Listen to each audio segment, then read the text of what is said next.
Welcome to Ambition and Grit, the podcast that explores the driving force behind success and resilience in today's ever-changing world.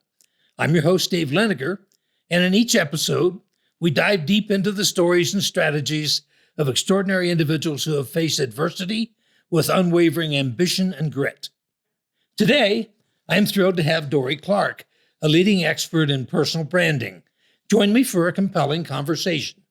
Dorie's worked with some major clients like Deloitte, Boeing, Sony, and Google. Dorie will share invaluable insights on how building a strong personal brand contributes to ambition and the pivotal role grit plays in sustaining that brand. Without further ado, let's jump into this exciting and enriching discussion with Dorie Clark. Dorie, in your work on personal branding, how does building a strong personal brand contribute to an individual's ambition, and what role does grit play in sustaining that brand? I love that question and you diving in with that, Dave, because I think it's so critical. Ultimately, your personal brand is just, kind of fancy language for what people think of you or how they think of you. And of course, we all as people have hopes or wishes about that. We'd like to be seen in a certain way by others, but oftentimes there's a gap between how we would like to be seen by the world and how we actually are seen by the world. And there's a variety of things that cause that. Sometimes it's that other people just aren't getting it. They're missing something. Sometimes we're failing to transmit the information properly that we think we are. And it's important to get to the bottom of that, because as long as people don't fully appreciate who you are and what you're capable of, your opportunities are going to be limited. You're not going to be tapped for the promotions or the opportunities that you otherwise could have been. And so I think grit really comes into play here, because honestly, it can be a frustrating process. You can do something. Why aren't other people getting it? It becomes the kind of thing where it would be easy to quit or to give up or to lash out and say, they're all stupid. They don't get me.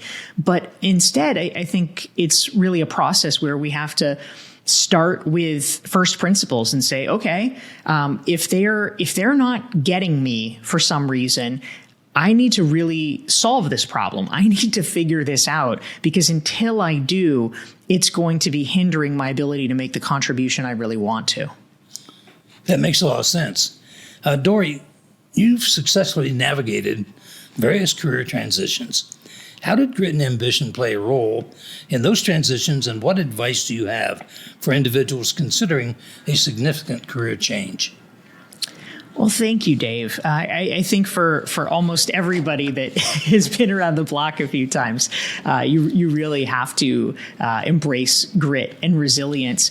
And for me, there were early examples, and then, frankly, it kind of continues. I think we'd all like to believe that there's some early setbacks and then you get past them and then it's smooth sailing. But the truth is we always hit headwinds wherever we're going.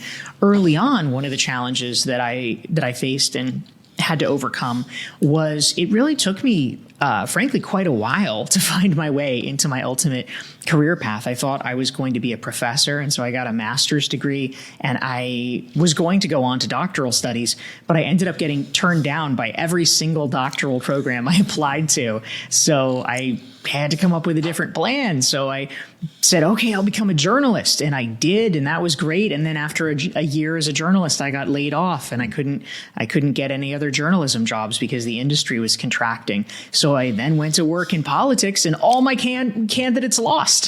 So I was having some trouble there. So, ultimately, you have to pick yourself back up. I mean, there were exigent circumstances. I was in my early 20s. I'm like, okay, I need to pay some bills. I've got to figure this out. So I did become kind of scrappy in terms of picking up freelance writing gigs and things like that. But ultimately, as I talk about in my book, The Long Game, overcoming obstacles isn't just a nice story that we tell at a decade long, arm's length of, oh, let me tell you about the hard times and now everything is great. Even in recent years, there are opportunities that I've wanted that haven't come to fruition. And I think it's important to be aware and to be honest about that, because if we're not experiencing some walls or some rejections, it probably means that we're a little too complacent and we're not reaching enough. I do along with that. Early in my career, I was turned off by the concept of networking. At the time, there were people writing books and saying, put this person in your bucket, and then you've got this contact if you ever need it. It just sounded so phony to me. And yet, as I matured as a business person and started acknowledging the power of networking, I could have grown so much faster if I had harnessed that. So networking is often emphasized in professional development. How can individuals leverage grit to build and maintain meaningful professional relationships? And how has networking contributed to your own ambition? Well, I love that you've got the through line of your podcast, which I think is so important, because grit is an overlooked factor, I think, in networking. I moved to New York in 2014, and I knew some people there, but I didn't have a robust network by any stretch. I really had to build it.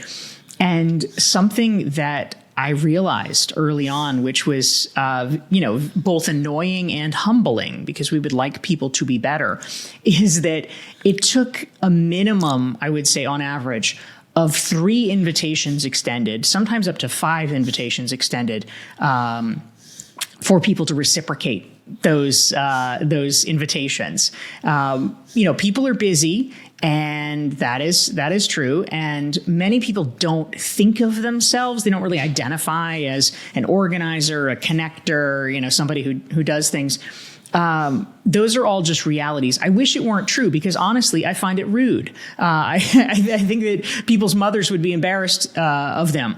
But I found that it usually took 3 to 5 times of me extending invitations to people, to dinners, to events, to gatherings, for them, if they ever did, to extend an invitation back. But that is what's necessary if you actually want to build friendships with people. And so you have to just kind of deal with that and say, you know what, those are the rules of the game. And if I actually really want to get to know this person, it's not that I'm being insulted. It's not that I'm being dissed. It's that people are busy. This is what I need to do to build the relationship. So it's a lot of grit and a lot of humility, I think, along the way. How about you, Dave? I'm curious how you ultimately did kind of overcome your initial distaste around networking. What snapped it into place for you, or what changed? It was dozens of events that I finally grew up and said, I get this. For instance, one of the NASCAR drivers was critically injured with spinal cord injuries, traumatic brain injury, and NASCAR takes care of its own. They know it's a dangerous sport, and they were trying to get them into a particular hospital, and they were a waiting list, 60-some people to get into that, very, very limited ability. And the fact that I had contacts at that hospital, which was interesting. My wife had been injured in a plane crash with a traumatic brain injury in 1983, and they were miracle workers. Mm-hmm. And we had fallen in love with the organization, supported them very wholeheartedly, lots of donations, obviously, but just a lot of support. And the simple act of, I could help this fellow driver by making an introduction, and that the people at that hospital were involved close enough to me that they said, this is a very serious case. We can reevaluate it and take him. And that started happening to me with the breadth and scale of RE/MAX. And of course now, 140,000 agents, 110 countries or whatever, the contacts are limitless. And I've just realized that people like to help the other people when they need something that they really have to have. And so I don't see it as using somebody. I see it as everything is a relationship. And relationship building ends up with both parties succeeding. Yeah, I think that's really powerful. And I I find it telling, of course, that the example that you cited is a way of you using your network to help someone else rather than helping yourself. That's the transactional part that I think throws off a lot of people. But when we understand that part of the reason we build networks is in moments like this, where you actually can help someone in need through the relationships you've built, that's quite powerful. Yeah, the business landscape is continually changing. And in the real estate industry right now, it's unbelievable changes happening basically on a daily basis. How can individuals cultivate the grit necessary to adapt to change and embrace new opportunities and the changes that brings about? Yeah, it certainly feels like change is coming fast. I mean, we have, macro things like AI disrupting everything. We have industry specific things like, all of the court issues around real estate. I mean, whatever industry you're in, none of us is immune from developments that are sometimes head snapping. And so it is really, interesting and sometimes problematic to figure out how to navigate in an environment like that. I had a memorable experience once a number of years ago. It was about 10 years ago, and I was at this book fair supporting my first book, which had come out, which was called Reinventing You. And I was manning the booth, and there was a woman who came up and was browsing. And I don't think she realized that I was the author of the book. And so she starts, flipping through Reinventing You and reading the jacket cover. And at a certain point, after maybe 30 seconds, she sort of flings it down in disgust and says, "Well, I'm over 50. It's too late for me." And she just sort of stormed off. I'm like, oh my goodness. Okay, you have some stuff going on. Because of course, if you are over 50, actuarially, you have decades and decades and decades of your life left. And to say that, it's over for me, there's nothing left for me, is just such a terrible defeatist attitude.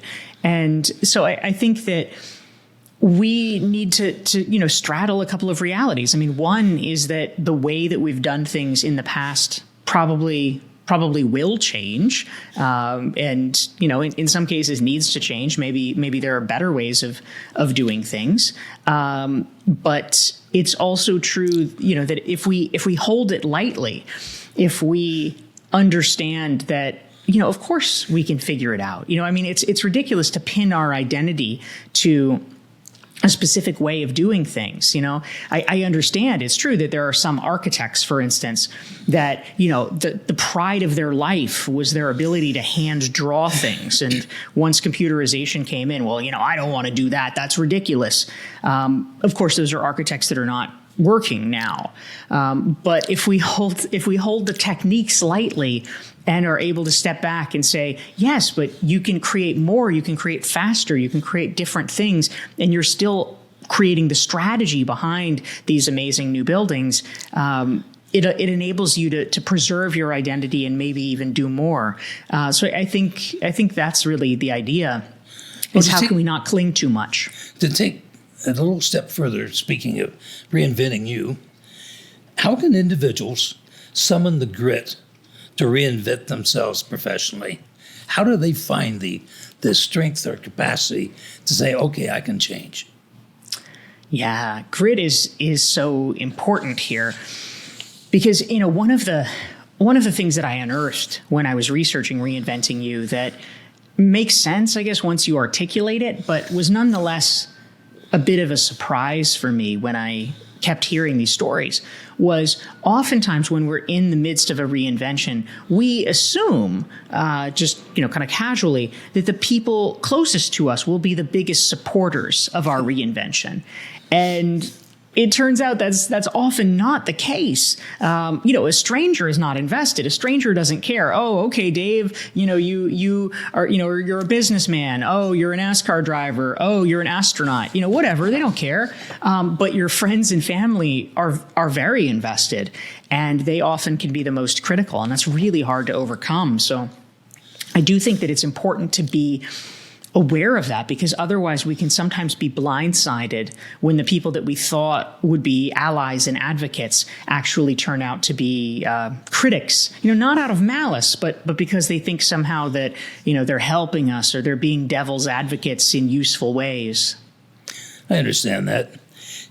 Setting ambitious goals is a key aspect of personal and professional development.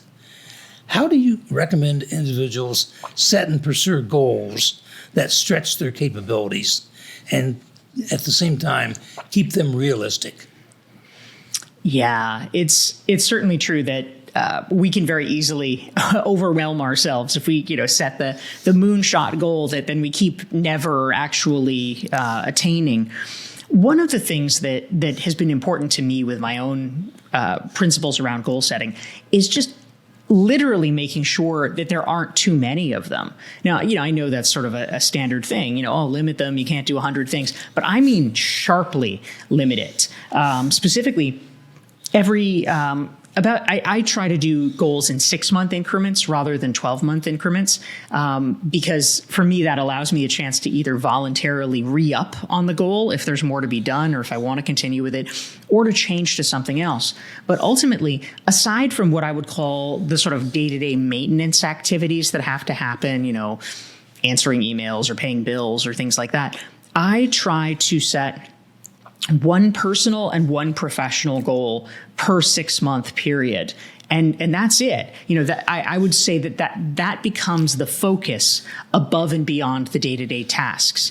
And so it might be, doing a relaunch of a course, or it might be finishing a draft of a book or something like that. But all of the discretionary time and energy goes to that task and nothing else. That's not to say you can't ever do other goals, but it really helps to put on the blinders so you know where you're focusing in this time period.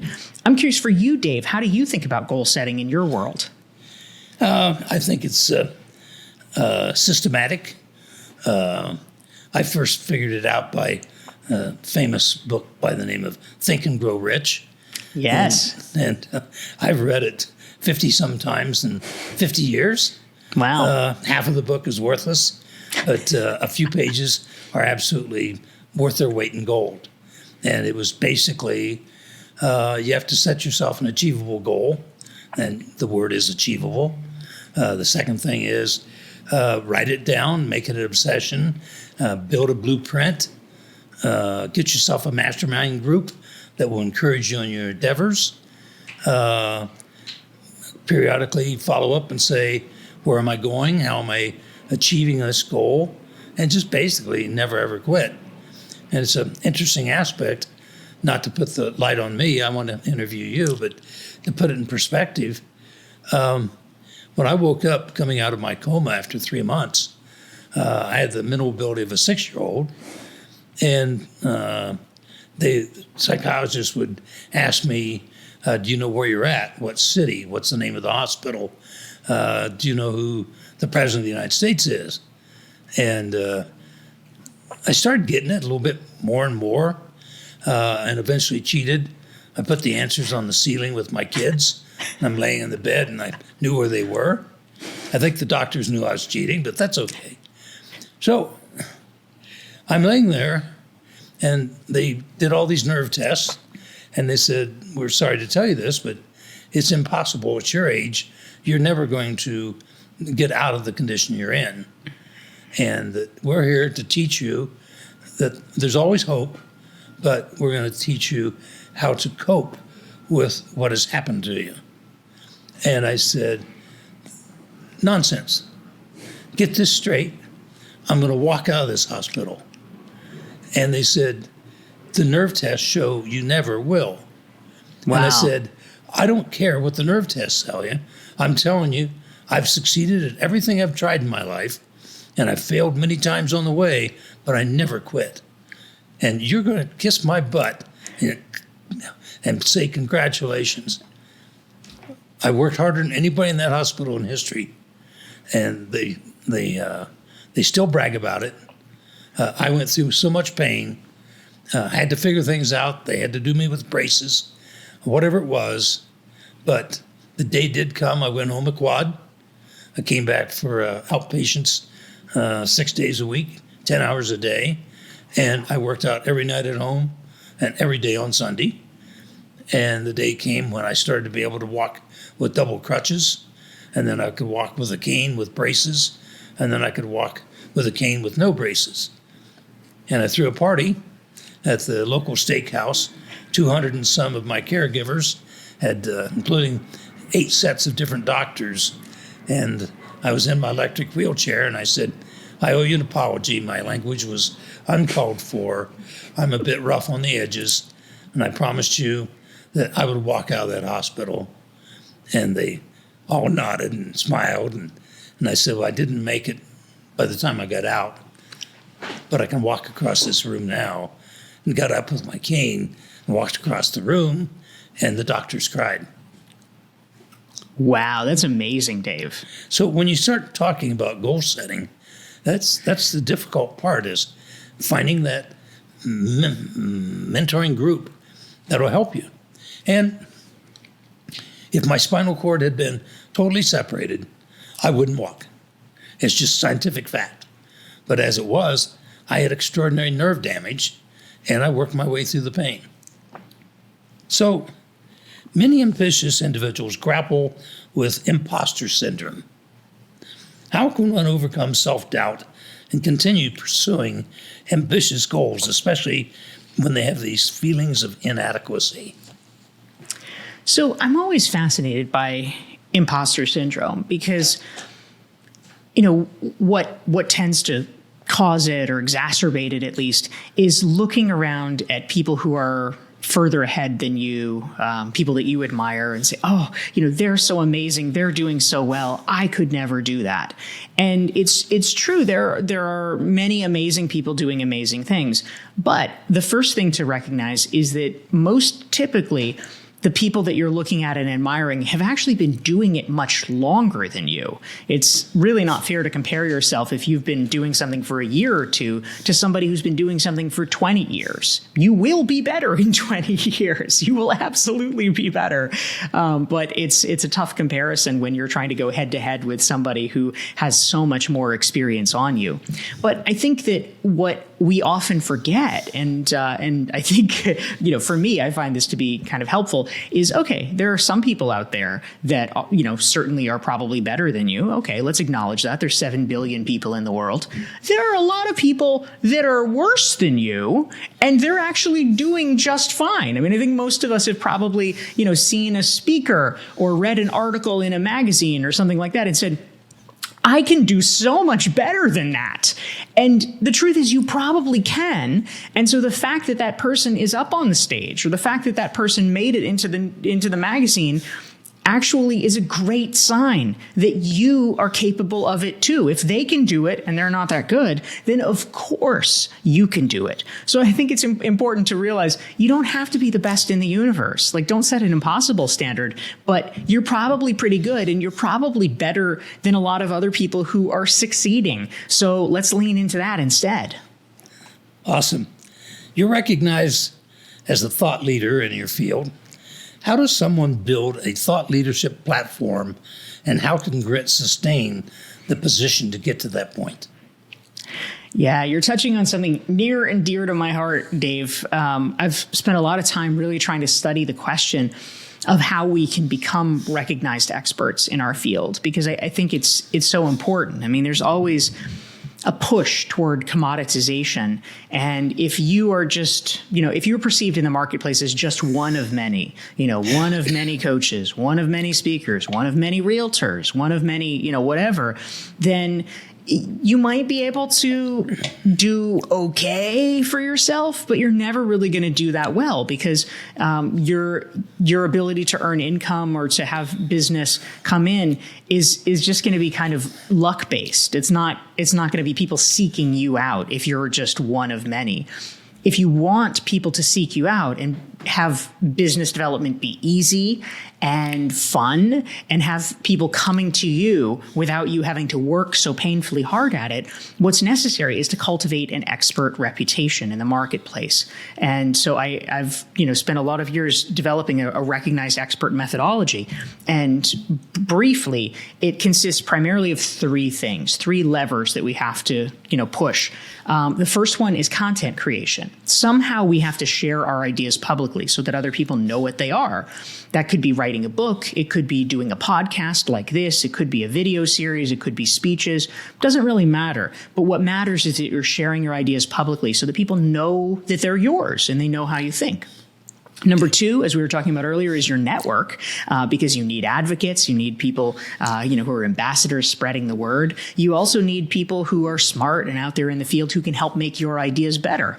And the third piece is social proof, which is a term in the psychology world, which basically means what is the credibility that you are manifesting at a glance so that busy people can understand that you are worth listening to? It could be affiliations. It could be, your sort of success stories. It could be endorsements you have. It could be awards you've won. But somehow you need to be able to show people, all right, he knows what he's talking about. Let's listen to him. Let's give him a chance here.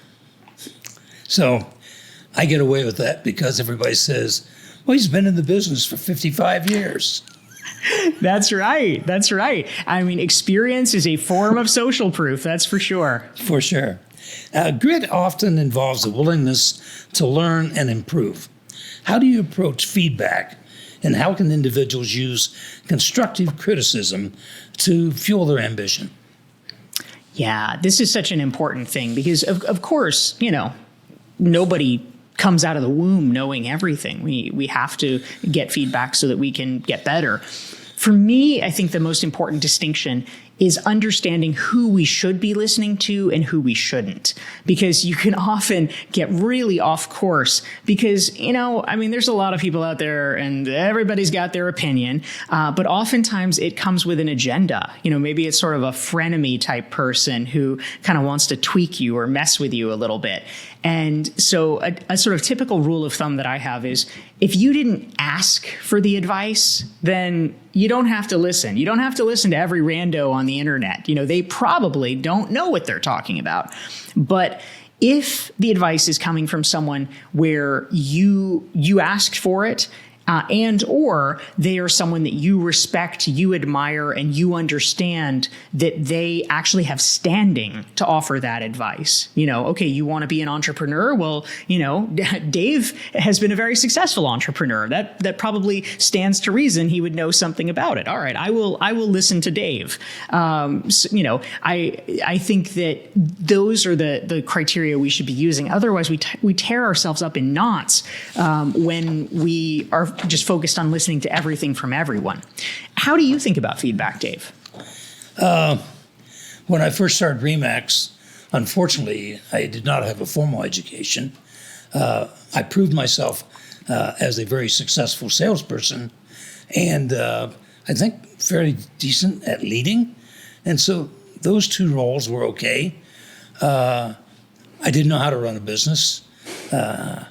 I was going to build the largest real estate company in the world. I believed it. It came true. And so I knew I needed an assistant. And so I looked for an administrative vice president that was formal education, had some experience to, lease the offices, hire the secretaries and bookkeepers, set up chart of accounts and accounting systems and all those things. And I found a godsend. Gail Main was her name. She was the 28th person I interviewed.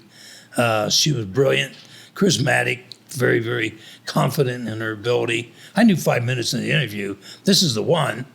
And so as it ended up, I lied to her. I told her I was going to build the largest real estate company in the world. By golly, she could run it someday if she wanted to. And we'd build it as a team. And of all things, it worked. So we didn't have overnight success, but the end result was we were partners for 10 years. And then we've been married for 40-some years. It's a very good partnership. And the married came after the partnership. But we were doing so poorly, and the business was trying to put us, industry was trying to put us out of business, that we were failing. And I sat down with my managers. They were all 20 years older than me. And I said, one woman, 6 guys, I said, be honest with me. We love the concept. We're doing okay. We're struggling, but we're not making it. What did you like best about the company you used to work for? What did you least like? What did you like best about Remix?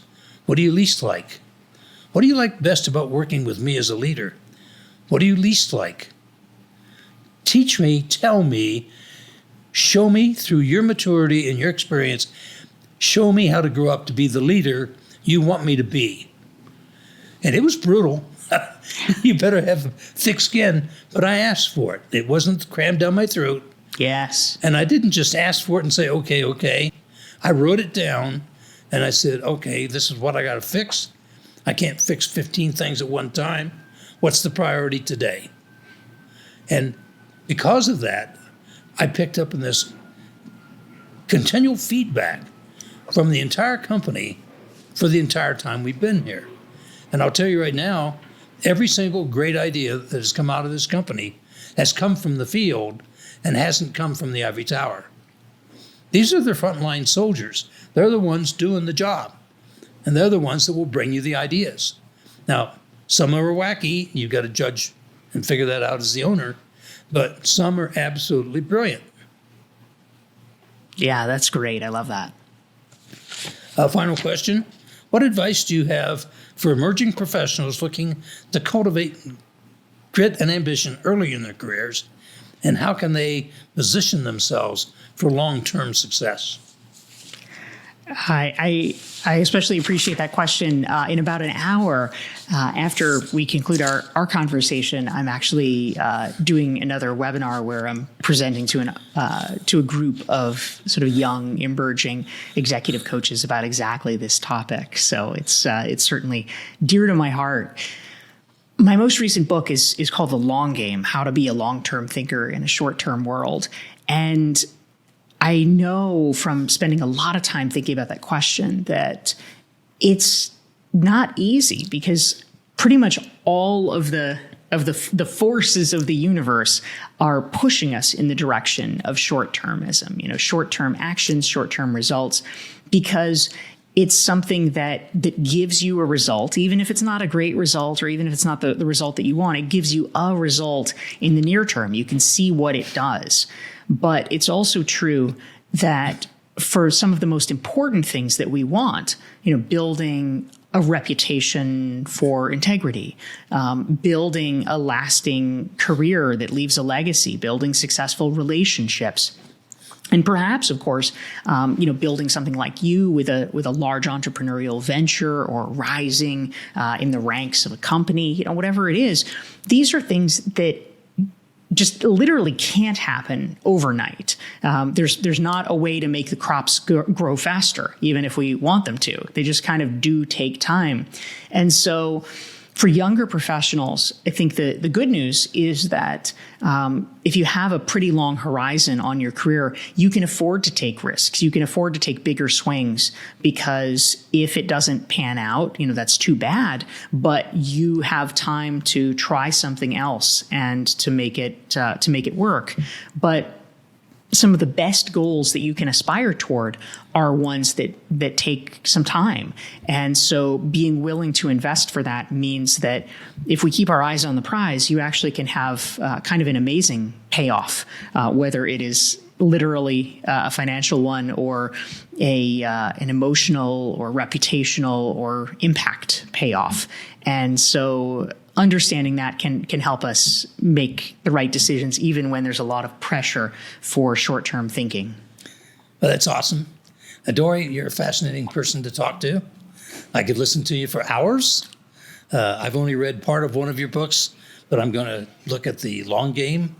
I'm fighting a problem right now. I'm a public company, and often the board of directors and everybody on Wall Street wants to look at quarterly results and not of what you can accomplish if you make some sacrifices here for wild success 2 years from now. So I will study your book and I may call you back. I love it, Dave. Thank you so much. I'll just mention for anyone who wants to go even deeper, I have a free resource, which is the Long Game Strategic Thinking Self-Assessment. You can get it at dorieclark.com/thelonggame. And Dave, it's such a treat to get to speak with you today. Thank you. Thank you. Best of luck.